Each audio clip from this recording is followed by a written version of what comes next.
कि जिंदगी में अगर कोई रोग लग गया है, जिंदगी में अगर कोई तकलीफ आ गई है, जिंदगी में अगर कोई दुख आकर खड़ा हो गया है, कोई शरीर में ऐसा रोग आ गया कि डॉक्टर भी इलाज कर रहे हैं पर दवाई भी शरीर को नहीं लग रही है,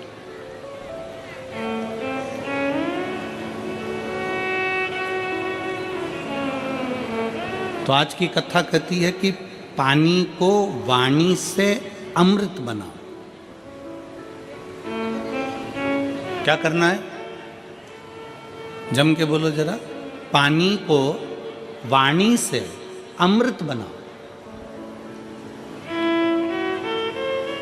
अब पानी को वाणी से अमृत कैसे बनाओगे?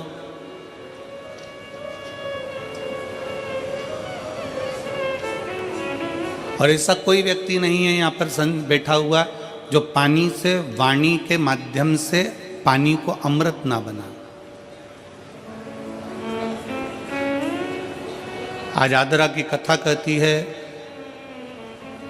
भगवान शंकर का पवित्र चरित्र कहता है, शिव महापुराण का पावन चरित्र कहता है, शिव तत्व कहता है कि अगर रोग बहुत भारी है, तकलीफ बहुत भारी है, शरीर में दवाइयाँ भी अगर असर नहीं कर रही है, तो एक पात्र में जल लिया जाता है और पंचाक्षर मंत्र नमः शिवाय या षडाक्षर मंत्र ओम नमः शिवाय या श्री शिवाय नमस्तुभ्यम जप कर उस पानी की ओर देखते रहते हैं और मंत्र का जाप करते रहते हैं। एक माला 108 मनके की जब पूरी हो जाए, उस पानी को देखते देखते 108 मन का 108 बार भगवान का नाम पूरा हो जाए, उसी पानी को फिर भगवान शंकर पर समर्पित कर दिया जाता है और उसी पानी को झेल लिया जाता है और दिन में सुबह, दोपहर और शाम 3 बार उसका आचमन किया जाता है। शरीर में दवाई लगना प्रारंभ हो जाती है और रोग का निवारण हो जाता है। इसको कहते हैं पानी को वाणी से अमृत बना।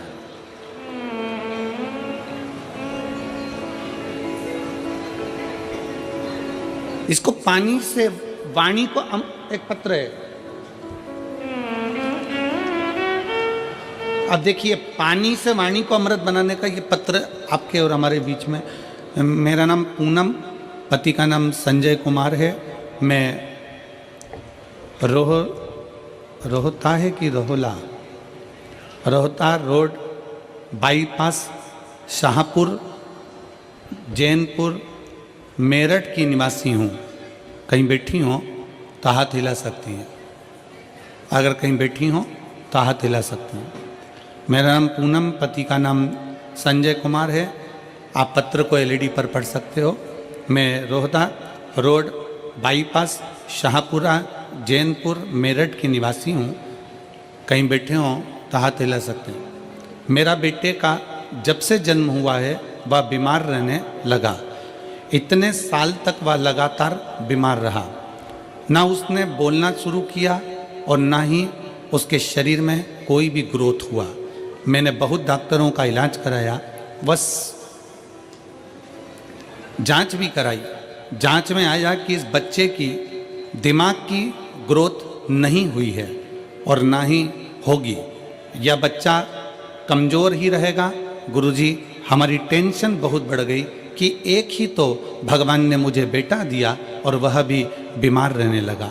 इलाज कराते कराते 2 साल 4 साल भी पूरे हो गए, पर मेरे बेटे में कोई भी बदलाव नहीं दिखा।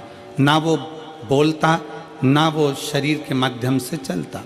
डॉक्टर को बताते, सभी जगह हम लेकर जाते। फिर गुरुजी, एक आंटी ने हमें बताया कि तुम इतना इलाज करा रही हो, एक बार मेरे कहने से शिवजी पर जल चढ़ाओ और जल अपने बेटे को पिलाओ।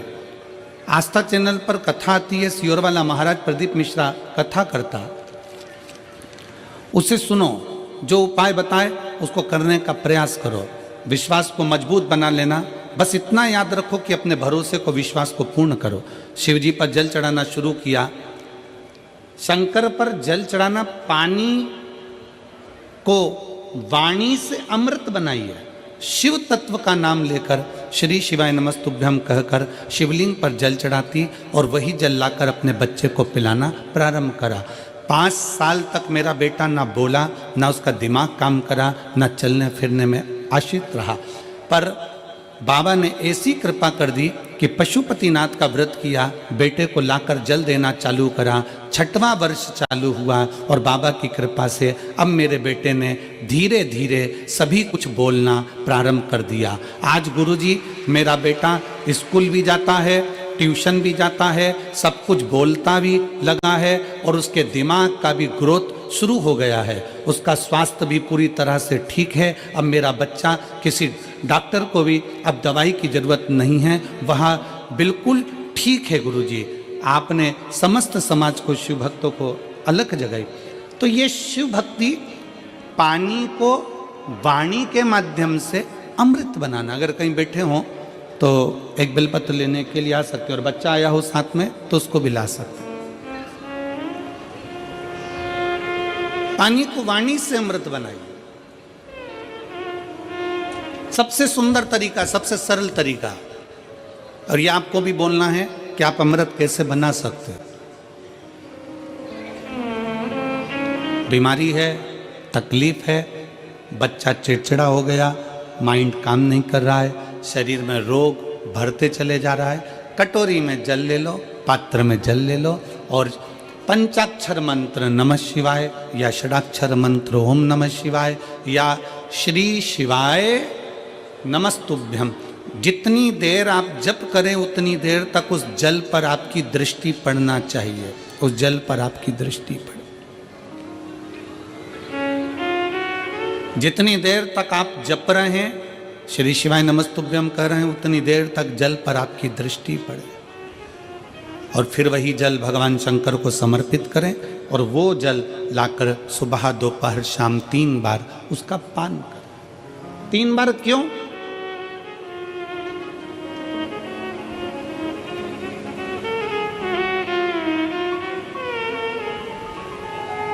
त्रिलोकी का नाथ, त्रिकालदर्शी, कैलाशी, अविनाशी, त्रिपुंडधारी, त्रिबेलपत्रधारी, त्रिनेत्रधारी, त्रिशूलधारी, त्रिपुंडधारी, त्रिलोकी के नाथ के 3 दर्शन मूल हैं।